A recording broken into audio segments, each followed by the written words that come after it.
दोस्तों कहानी शुरू होती है और हम पप्पू फकीर को देखते हैं जो कि जापान के एक छोटे से टाउन नुन्नी नगर में रहता था। पप्पू फकीर 45 साल का हो चुका था, लेकिन अभी तक इस नल्ले ने किसी भी लड़की के खेत में मजदूरी नहीं करी और तो और इसे पिछली कंपनी से धक्के देकर नौकरी से भी निकाल दिया गया है, जिस वजह से अब ये पूरी तरह से फकीर हो चुका है। फिर एक सुबह वो अपने कपड़े धोने के लिए एक सस्ती सी लॉन्ड्री में जाता है। जिस दौरान जब वो अपने कपड़े वॉशिंग मशीन में डाल रहा होता है, तभी वो सोचता है कि काश मुझे एक बियर का कैन मिल जाए तो मैं उसे पीकर रात को हिलाकर सो जाऊं। अब उसके ऐसा सोचते ही उसे मशीन के अंदर बहुत तेज कुछ गिरने की आवाज आती है, जिसके बाद वो जैसे ही उस मशीन को खोलता है तो वहां पर एक बियर का कैन पड़ा होता है। पप्पू फकीर उसे उठाता है और सोचता है कि भेड़ ये कहां से आ गया। इसी दौरान वहां पर एक सफाई करने वाला बूढ़ा आता है और उसे बताता है कि ये वॉशिंग मशीन जादुई है जो सबकी इच्छाएं पूरी करती है। अभी सुनकर पप्पू फकीर सोचता है कि भेड़ ये बुढ़ा तो चूतिया हो गया है और फालतू की बातें कर रहा है, लेकिन वो बूढ़ा उसे कहता है कि मैं सच बोल रहा हूँ, ये मशीन जादुई है। फिर जब वो आदमी वहां से चला जाता है तो पप्पू फकीर उस बियर के कैन को खोलता है और उसे पीते हुए अपने कपड़े सूखने का वेट करने लगता है। इसी दौरान वहां पर एक शानदार मालदार सी लड़की आती है और अपनी कच्छियां निकालकर उसे मशीन में सुखाने लगती है। अब उस लड़की को देखते ही पप्पू फकीर का छोटा पप्पू खड़ा हो जाता है, लेकिन उसके पिछवाड़े में इतना जोर नहीं था कि वो उस लड़की से बात कर सके।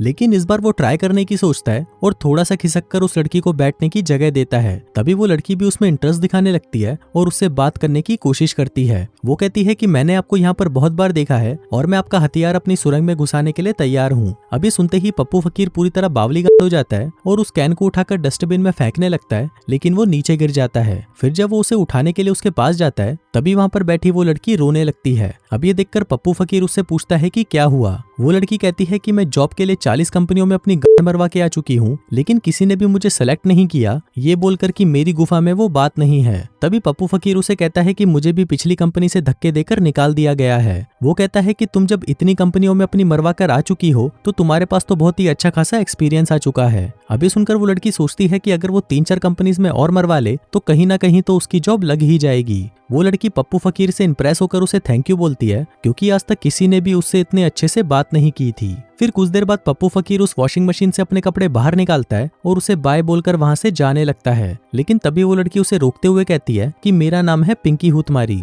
पप्पू फकीर भी उसे अपना नाम बताता है और कहता है कि मैं हूँ पप्पू फकीर, जिसके बाद वो वहां से चला जाता है। फिर रात को जब पप्पू फकीर अपनी हाथ गाड़ी चला रहा था, तभी उसे उसकी माँ का फोन आता है और वो उसे बताती है कि उसका बाप हॉस्पिटल में है और उन्हें 5000 रुपए की जरूरत है। लेकिन पप्पू फकीर तो पूरी तरह से फटीचर था और उसके पास एक फूटी कौड़ी तक नहीं थी, लेकिन फिर भी वो अपनी माँ को प्रॉमिस कर देता है कि कल तक वो उन्हें पैसे भेज देगा और जल्दी ही घर आने की कोशिश करेगा। जिसके बाद अगली सुबह वो उस लॉन्ड्री में फिर से जाता है। उसे ये तो पता था कि कल वो बूढ़ा उससे सिर्फ बकचोदियां कर रहा था, लेकिन वो फिर भी एक बार ट्राई करना चाहता था कि ये मशीन सचमुच में कोई जादुई मशीन है भी या नहीं। जिसके बाद वो उस मशीन के सामने खड़ा होकर उससे पैसे मांगने लगता है। लेकिन कुछ समय बीतने के बाद जब उस मशीन में कुछ नहीं होता तो वो सोचता है कि वो भेड़ का बूढ़ा आदमी मेरा चूतिया काट गया। लेकिन तभी उस मशीन में से आवाज आती है और एक नोटों की गड्डी उस मशीन के अंदर आकर गिरती है। फिर पप्पू फकीर उन पैसों को बाहर निकालता है, लेकिन उसे अभी भी ये विश्वास नहीं हो रहा था कि ये सच में हो रहा है। फिर जब वो पैसे लेकर बाहर जाने लगता है, तभी वो देखता है कि जो बियर का कैन उसने कल पिया था वो अचानक गायब हो जाता है। तभी वो बूढ़ा आदमी उसे बताता है कि वो जो भी सामान उस मशीन के अंदर से बाहर निकालेगा वो एक दिन में गायब हो जाएगा, इसलिए उसे बहुत सावधान रहना होगा। फिर रास्ते में उससे पिंकी हुतमारी टकराती है और उसे बताती है कि मुझे एक कंपनी का मैनेजर फिर से ठुकाई के लिए बुला रहा है, शायद इस बार मेरी नौकरी पक्की है। पप्पू फकीर उसे कांग्रेचुलेशंस बोलता है, लेकिन तभी उसे फिर से उसकी माँ का कॉल आ जाता है। उधर पिंकी हुतमारी भी पप्पू फकीर की सारी बातें सुन लेती है और उसे पता चल जाता है कि पप्पू फकीर का बाप हॉस्पिटल में है। फिर कुछ देर तक बातें करने के बाद पप्पू फकीर वहां से जाने लगता है, क्योंकि उसे वो पैसे गायब होने से पहले अपनी माँ तक पहुंचाने थे। फिर रात को वो उस लॉन्ड्री में वापस जाता है और इस बार वो उस मशीन से एक सूट मांगता है ताकि वो उसे पहनकर जॉब इंटरव्यू में जा सके। जिसके बाद अगले पूरे दिन वो बहुत सारी कंपनीज में जॉब का इंटरव्यू देकर आता है। लेकिन शाम को जब वो घर वापस आता है तो उसे उन कंपनीज के लेटर्स मिलते हैं जहां पर वो इंटरव्यू देकर आया था और उनमें लिखा हुआ था कि उसे कहीं पर भी जॉब के लिए नहीं चुना गया। जिसके बाद वो सूट भी उसके सामने ही गायब हो जाता है। लेकिन अब इन चीजों से पप्पू फकीर को कोई फर्क नहीं पड़ता, क्योंकि उसके पास अब एक ऐसी जादुई मशीन आ चुकी थी जिसकी मदद से वो जब भी और जो भी चाहे वो सब कुछ मांग सकता था। फिर अगली सुबह वो फिर से उस लॉन्ड्री में जाता है और इधर उधर देखता है कि कोई उसे देख तो नहीं रहा। जिसके बाद वो उस मशीन से कहता है कि मैं बचपन से ही अखंड सिंगल हूँ और जिंदगी में मैंने सिर्फ हाथ गाड़ी ही चलाई है, लेकिन अब मेरी हाथों की लकीरें घिस चुकी हैं और मुझे अब एक छोटी और टाइट गुफा की जरूरत है। इसलिए अगर कोई जुगाड़ हो तो मुझे एक मस्त सी लड़की दे दो। फिर कुछ देर बाद हम देखते हैं कि उस वॉशिंग मशीन का दरवाजा खुलता है और उसके अंदर से एक हॉट एंड सेक्सी लड़की बाहर आती है, जिसे देखते ही पप्पू फकीर का तनकर पत्थर हो जाता है। फिर वो उस लड़की को कहता है कि चलो अब जल्दी से घोड़ी बन जाओ, लेकिन तभी वो लड़की उसके मुंह पर एक चमाट मारती है और उसे कहती है कि भोसड़ी के जाकर अपनी गांड मरवा ले, जिसके बाद वो वहां से चली जाती है।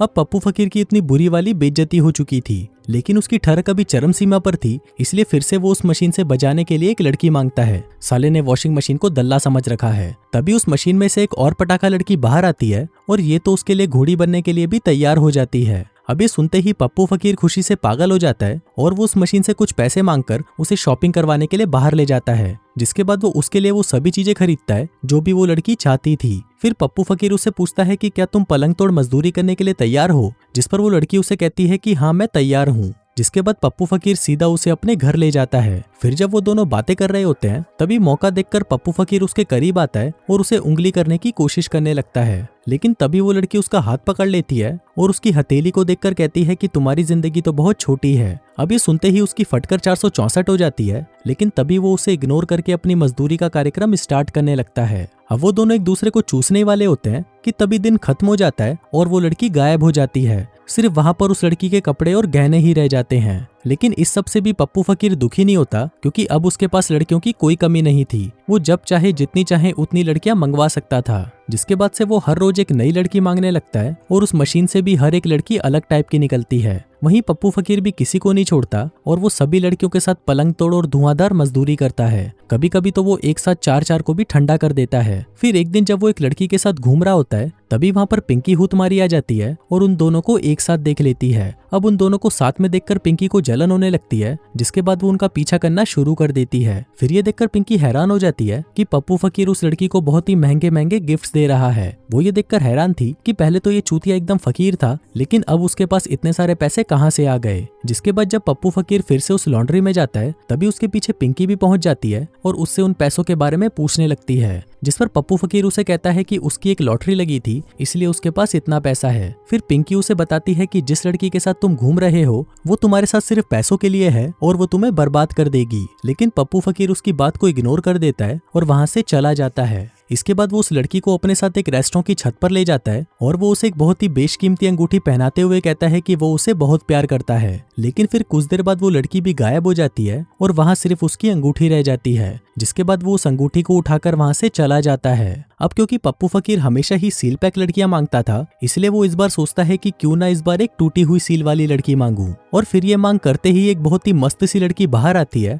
और पप्पू फकीर को वहीं पर ही लपेटने लगती है। लेकिन तभी वहां पर पिंकी भी आकर उन्हें देख लेती है और छुपकर उन पर नजर रखने लगती है। वो देखती है कि पप्पू फकीर उस लड़की को बहुत सारी अंगूठियां दे रहा है जो कि उसने अलग अलग लड़कियों से इकट्ठा की थी। तभी उसकी माँ का कॉल आता है और वो उस लड़की से कहता है कि डार्लिंग थोड़ी देर रुक जाओ। लेकिन उस लड़की को तो अभी उसका घोड़ा लेना था, इसलिए पप्पू फकीर उस लॉन्ड्री से बाहर चला जाता है। तभी उसके जाते ही वहां पर पिंकी हुतमारी आ जाती है और उस लड़की से कहती है कि बहन की लोड़ी तूने मेरे पप्पू फकीर को क्या कर दिया है। लेकिन ये सुनकर वो लड़की हंसने लगती है और पिंकी से कहती है कि की चली जाए यहाँ से। लेकिन तभी पिंकी उससे वो अंगूठी छीनने लगती है। वहीं पप्पू फकीर अपनी माँ से बात कर रहा होता है, जहाँ उसकी माँ उसे कहती है कि उसके बाप का ऑपरेशन होने वाला है, इसलिए तुम भी यहाँ पर आ जाओ। लेकिन पप्पू फकीर हूत मारने में इतना पागल हो चुका था कि उसे अपने घर वालों का कोई होश नहीं था। तभी कॉल खत्म होने के बाद वहां पर वही बूढ़ा आदमी आता है और उसे कहता है कि वो एक बात बताना भूल गया कि जब उस मशीन में से कोई भी इंसान बाहर आएगा तो वो एक ही दिन में गायब हो जाएगा। लेकिन पप्पू फकीर को तो ये बात पहले से ही पता थी। उधर पिंकी हुतमारी अभी भी उस लड़की से लड़ रही होती है,